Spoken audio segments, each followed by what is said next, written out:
Hello everyone! Hello! Hello from Las Vegas.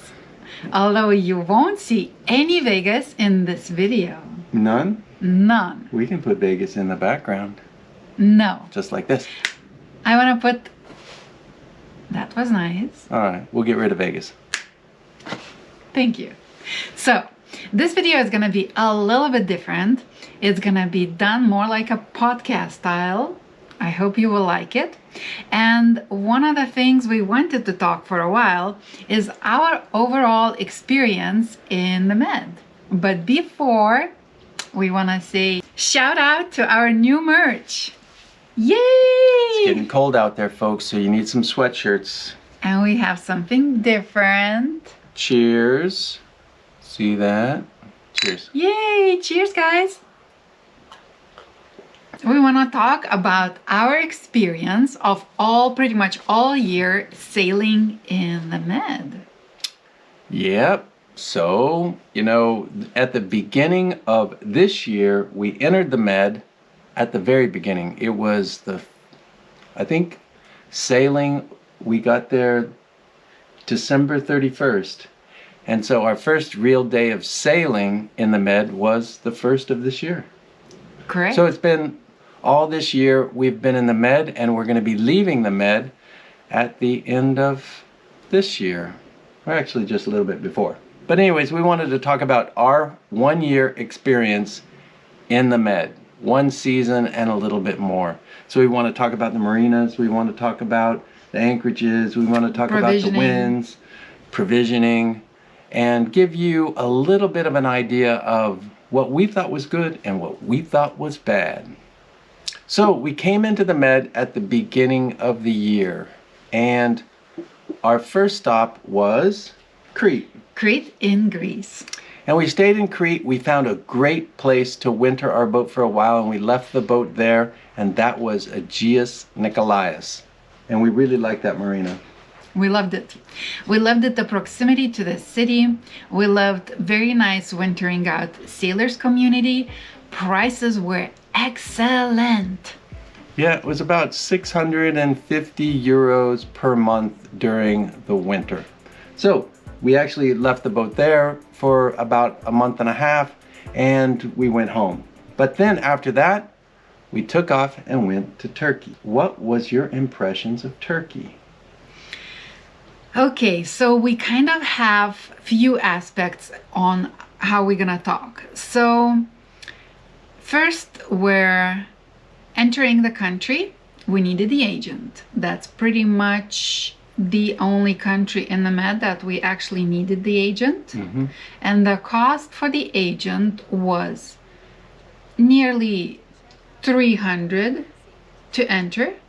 That included everything, but it was about 300 euros to enter the country.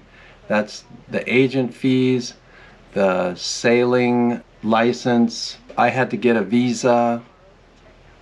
So yeah, about 300 euros for a 53-foot boat.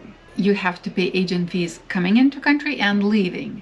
And it's going to be definitely more than 300 US dollars. Total. That's in and out. So it'll be a little bit more than 300. Yeah. The other thing was, so in Turkey, while we were traveling all over the years, we heard so many good things. Very good works, very cheap, beautiful, so on. So we built up expectations. And during these years while we were sailing, there were some major changes, especially in Turkey. Yeah, now there's a lot of boats in Turkey. You've got all the English that had to get out of the shenanigan zone. You have all the Russian boats that had to leave Europe. And you've got a lot of Turkey residents that actually bought boats.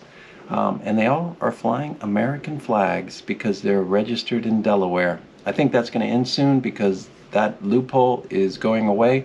But yeah, right now you see a lot of American flags, but they're registered in Delaware.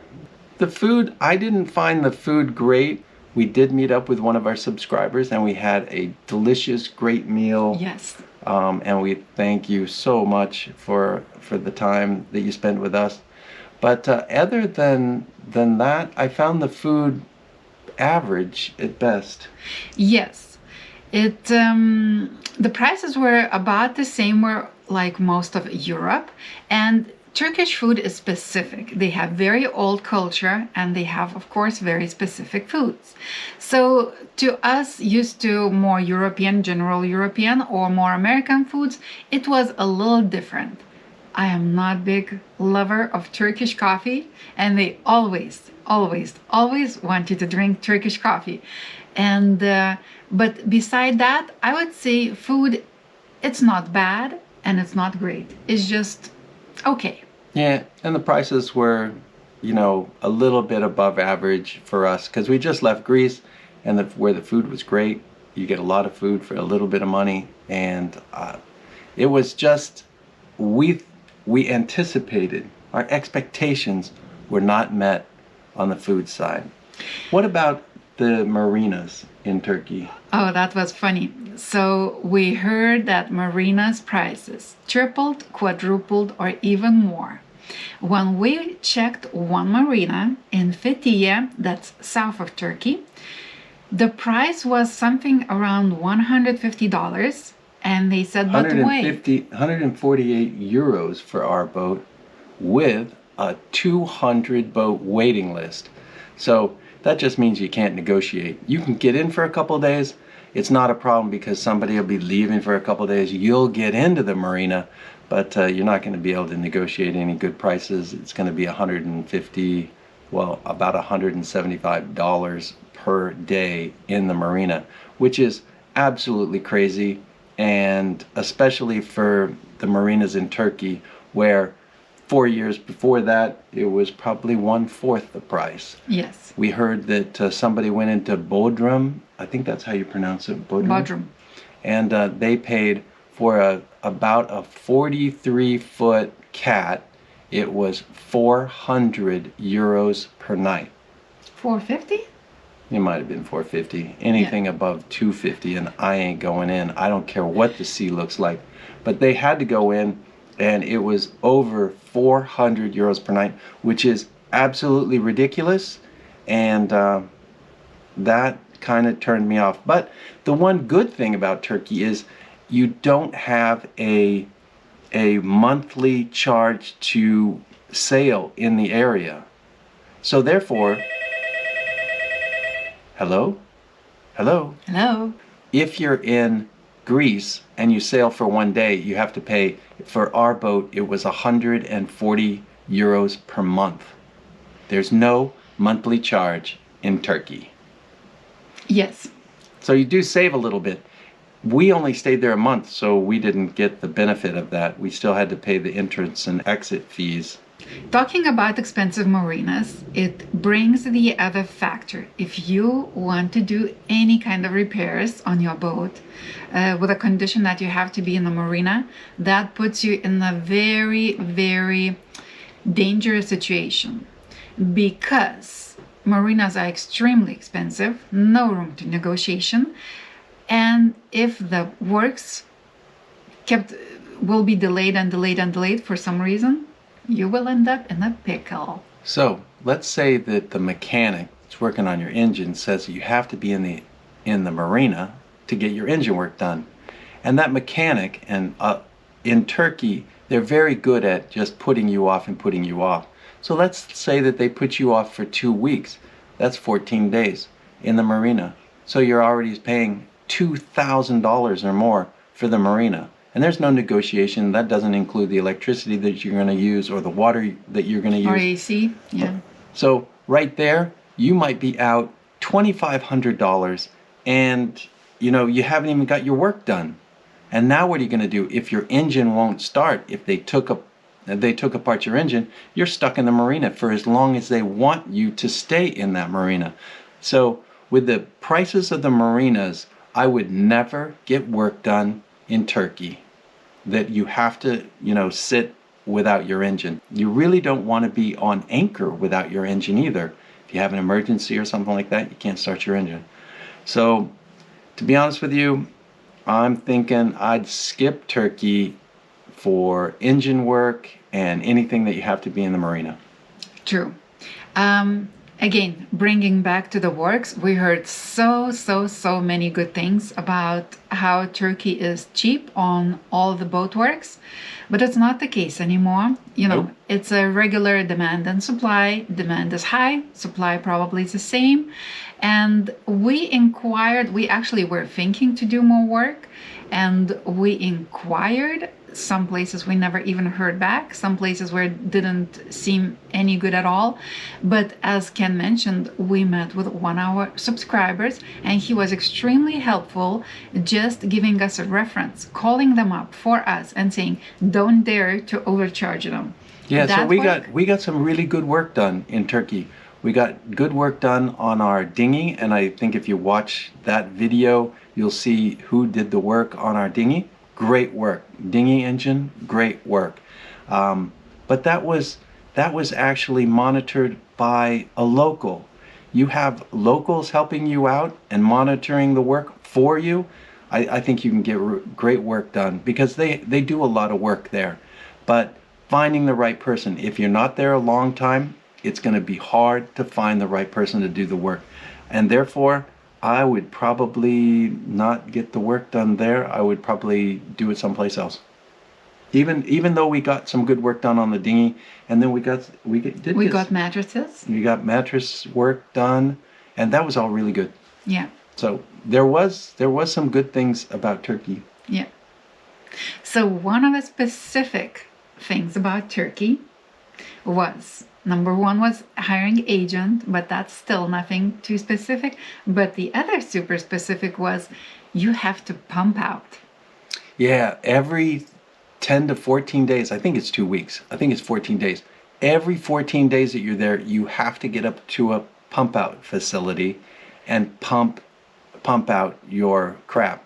So you have to store your crap and you have to pump out your crap. So that was one thing that we thought was kind of funny, and it's pretty much free. You might have to pay 4 or 5 euros or something like that, but it's not that much. It doesn't cost much at all. So you just have to go there. You have to put the little suction thing on and suck it out. Yeah, we didn't get to do that, but they said in Go Check, they even come over to you. Oh, the other thing was very special, red carpet stores. Oh yeah, they've got around, what's it, Go Check? Yeah. I think it's Go Check. They actually have boats that are supermarkets. So these big boats that are supermarkets, and they go all around and to all the anchorages, and then you just pop over in the dinghy and do your shopping. But you know, all these boats just sit there on Medmord to the shore. I don't think that they really go pump out. So there is something there that none of these boats are leaving their location. So I think that the pump out is just, it's who you know. Yeah. So Ken mentioned one thing. When we arrived to Turkey, it was still early of the season. I think it was April. And some bays were really busy. Like you could see so many boats moored, and talking about anchorages, it's busy. Really busy with all those boats and the marina prices. All those boats are moored around all the anchorages. And so it's packed. I mean, just look at it. There you go. You can see it. Us driving around, and all you see is boats lined up everywhere. So, yeah. So what was what is your experience with all over atmosphere? you know, there's places that were really nice in Turkey. I thought the anchorage in Marmaris was really nice. Yeah, because there's, you know, any place where you have world travelers that are just anchored out, you can like get to know world travelers. I like it. You know, I'm not really one that likes the marinas that much, but once in a while I love it. But I really like a good anchorage where you get people from all over the world, and they're just hanging out. You have sundowners on somebody's boat and learn about Finland, and then you have sundowners on another boat and you're talking to maybe somebody from Switzerland. Sundowners on the next boat and they're from America. It's nice meeting people from all over the world and talking about all this Corona stuff that happened. Yeah. So if I may sum it up, right? I will do through each country. So marinas, expensive, long wait list. Food, okay, in the restaurants and the groceries, but not the best. Anchorages, busy, but there is plenty. Atmosphere, good. We were welcome. No problems at all. Lots of cruisers. Specific to country, pump outs, red carpet stores, and agent. Boat works, not the best. Hit or miss. Yes. And the other thing I wanted to say about the boat works, no integrity. Count was sold a specific transmission part. Yeah, it's just like the businesses, they know that you're transient, so they don't care. Yeah, you know, they sold... once they're done with their getting paid and everything, they could care less about you. Yeah. That's what I found. Yeah. So sold the wrong part. When we reached out, they said none of our problems. Yep. Okay, moving on back to Greece. So this time we got back to Greece because in Turkey we find out that we have family affair to attend and there's no place to leave a boat. So we got back to our beloved Agios Nikolaos in Crete, and that's where we got some engine works done. And we like this guy a lot. Yeah. The engine work that we got done was good. So there is somebody that's very well known in the ML community, and they said in no uncertain terms that we had problems with the work that we got done in Greece, but it's been good so far. I love the boat works in Greece. The haul out was fairly easy. The boat works for the engine, they were fairly inexpensive. Yeah, he was charging like 40 euros an hour for his work, and they work fast, and he's good. So if you get to Agios Nikolaos, they have a pretty good mechanic there. Yeah, Russos.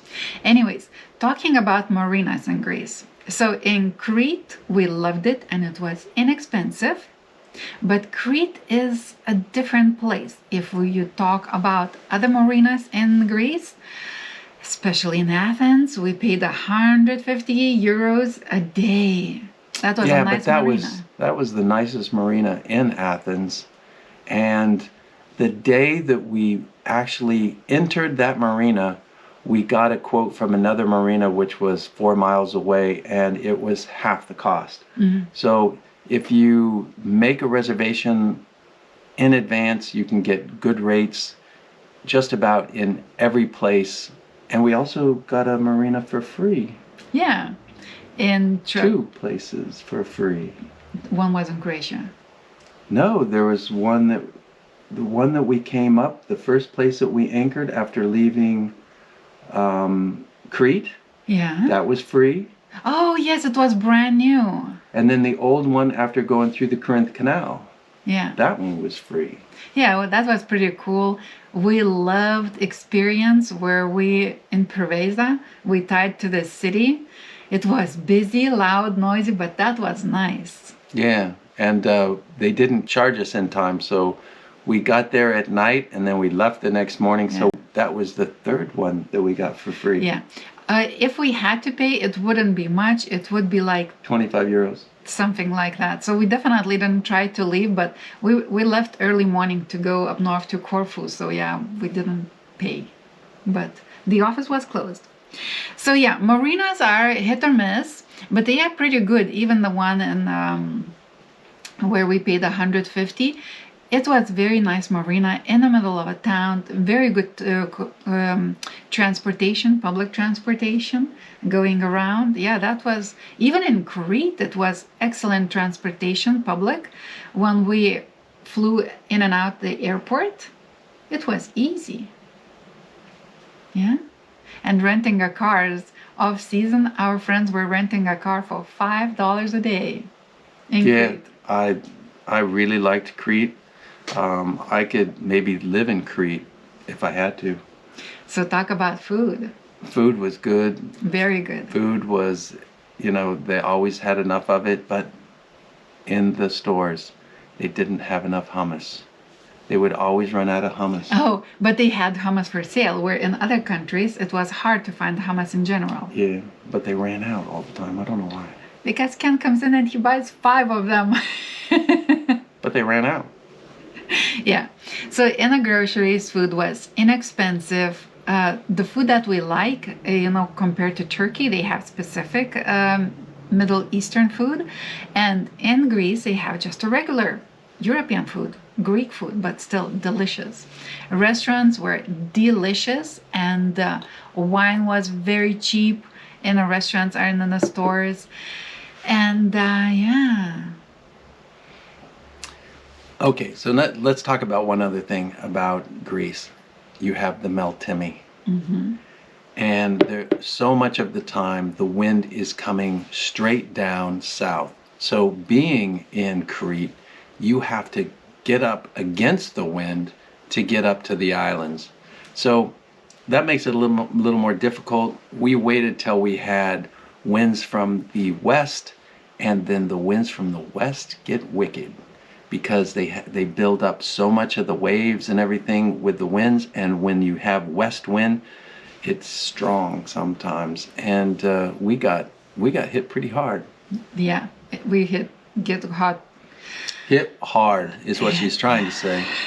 But anyways, I didn't like that sail at all. But it's only 12 hours, so it wasn't a big deal. And then we got a free marina out of it the next day, and we stayed there for one night, I think, and then took off through Santorini, and we sailed through Santorini, which was really cool, sailing through Santorini, but there's no place to anchor around there.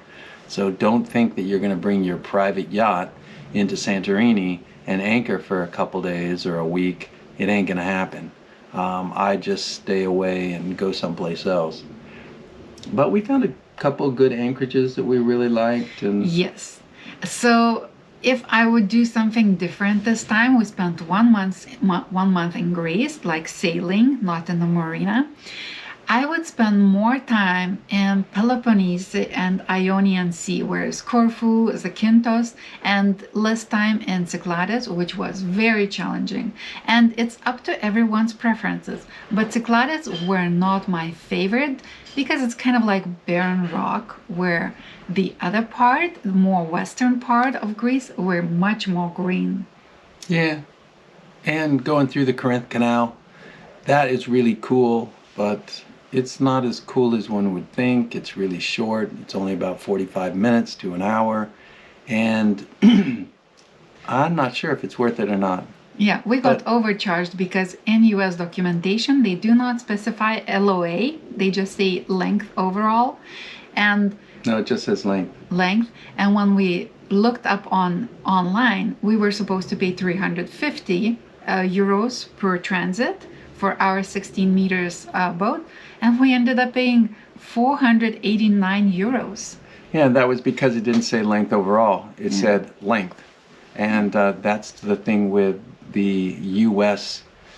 If you're registered in US, it says length. So therefore, make sure you do everything online, and you just make sure you pay the right bill, and then they never check anything. You just go on through. But that's just something you have to think about. Yeah, so costs, as Ken mentioned, there is 140 euros for 16-meter boat fee. Doesn't matter per month. Doesn't matter how many days you sail in that month. It could be one day. You have to pay 140 euros. That happened to us twice. So we end up 2 days or 3 days in the beginning, and we had to pay the 140 euros. And then we took off late in the 1 month, so we had to pay the 140 euros for that month. So that's something to think about when you're sailing in Greece. Yes, there's no agent fees or anything like that, so that's it. So the next country we were debating for a while, should we or should we not? We heard it's beautiful but very expensive, blah blah blah blah. But then our friend said, "We going. Will you meet us?" If you like this video, give us a like down below and click here to subscribe. That really helps us. And if you want to watch more of us, click one of those. They said they came from Spanish.